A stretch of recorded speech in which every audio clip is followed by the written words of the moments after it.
Just 1 week ago, Republicans expelled Representative Justin J. Pearson from the Tennessee Legislature for participating in a pro-gun control rally.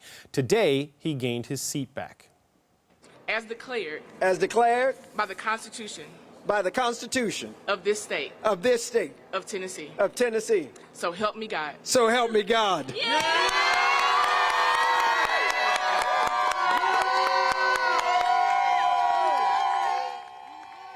So how did he get his seat back? Well, a group of 7 commissioners in Memphis voted to send him back to the legislature.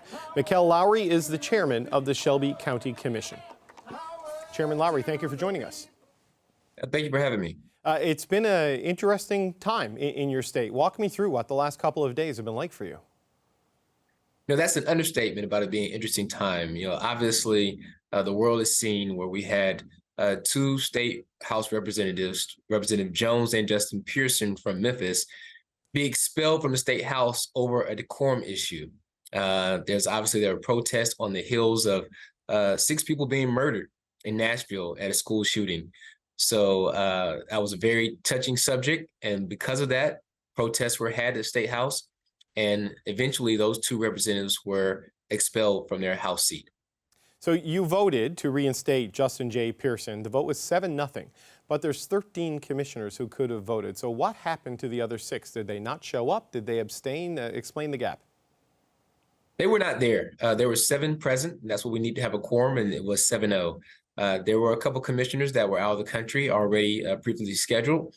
And there were some other of my colleagues who made it known that they would not be there as well. So I respect my colleagues. I wish more of them that were in town could have been there. But for those who are out of town, we understand that. And I'm proud that we were able to get it done either way. Do you think people deliberately skipped this meeting because of the issues at play and because of the topics, or do you think they all had legitimate absences, sir? What do you think? I think there's a little bit of both. I think some people had legitimate reasons, and they communicated that prior to me scheduling this meeting. And I think some people thought that was in their right to not be there and vote on that. So the vote in Nashville was 36-0. Yours was 7-0. The votes are unanimous. It's different composition, so they're obviously going to be different sizes, and obviously there's the attendance issues that you dealt with. What sort of a message do you think this sends to the Republican majority in the state legislature that the 2 men who were expelled were sent right back? Well, I just think it says that we're going to speak up on behalf of the people. Justin Pearson was elected overwhelmingly in a special election to that House district. And I am also a constituent of District 86. So the people spoke up loudly. So all we did was do exactly what the people want us to do, is send Justin Pearson back to his seat. So we understand that the state House had a decision to make. I don't agree with the decision, but I respect it because it's in their right. And I'm proud to say that he respected our decision to send him right back. So he's sent right back. Does that mean he gets to go back, and Mr. Pearson gets to go back and finish out the rest of his term? Or is this a temporary appointment while some other process? The American system is different than the Canadian system, right? So, sure. It's like the fact that they could expel him and you could send him right back. I don't think that's something we could do in this country. So what is his status now? Is he permanently back there until the next election? He is considered to be interim because he was expelled and that position was made vacated. We will have to have a special election. So he'll have to run again for his seat in a special election. But during the time now, he will be sitting there as an interim before the special election is held. So how quickly does that happen? Like, is there a time frame on when the special election needs to be held? And when is the next normal electoral cycle for that particular seat? So the next normal election for that seat will be 2 years.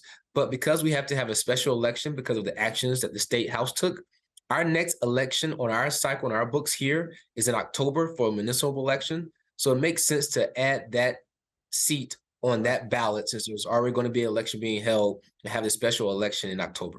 So just to walk through this, Mr. Pearson was elected, expelled, reinstated, will have to run again in a special election in October and then do it again in less than 2 years after that, should he choose re-election in the legislature. That's right. You hit it nail on the head. He's doing a lot of running here. But you know what?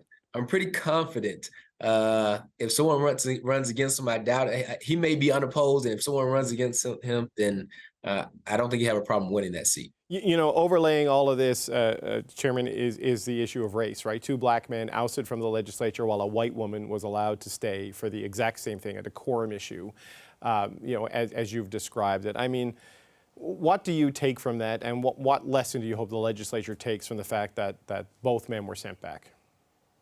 You know, I hope the state legislators learn their lesson from that. It's unfortunate that we had the world eyes on what took place at Tennessee. It was clearly some racial undertones to that, in our opinion. Some will say it was not, but it was glaring that the two African-American state representatives were expelled and the other person was not. And she stood in solidarity with them. So we're proud of her for doing that as well. But this opened the eyes to the world, what happens in Tennessee, but hopefully opens the eyes of what's taking place in our country, especially in our state when it comes to gun control. Because again, this all started because 6 people were murdered in a school shooting in Nashville. And that just signifies that we need to do more when it comes to gun control in our state. Do you think this will spark an impetus, a desire to do more? I mean, when you look at the state of guns in the United States from here in Canada, you look at going back to Sandy Hook, you look at what happened in your state, you look at the most recent shooting in the bank in Louisville, and still the resistance to taking AR-15s out of circulation persists. I mean, do you think this will actually prompt that kind of meaningful change you want to see? You know, we hope so. Unfortunately, in our country, we're becoming numb to this. While we all, I'm sure we hear the news reports, we feel bad, but quite frankly, what we do is we turn the channel and we move on because it's becoming the norm here in our country.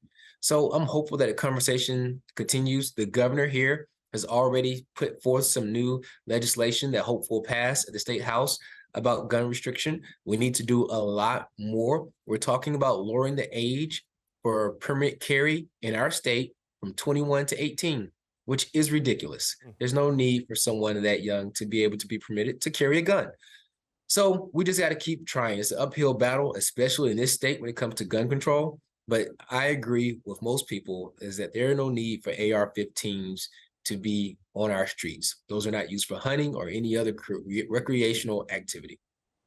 Chairman Mickell Lowery, I want to thank you for taking the time to speak to us in such a busy time for you. We appreciate you. Hey, thanks for having me.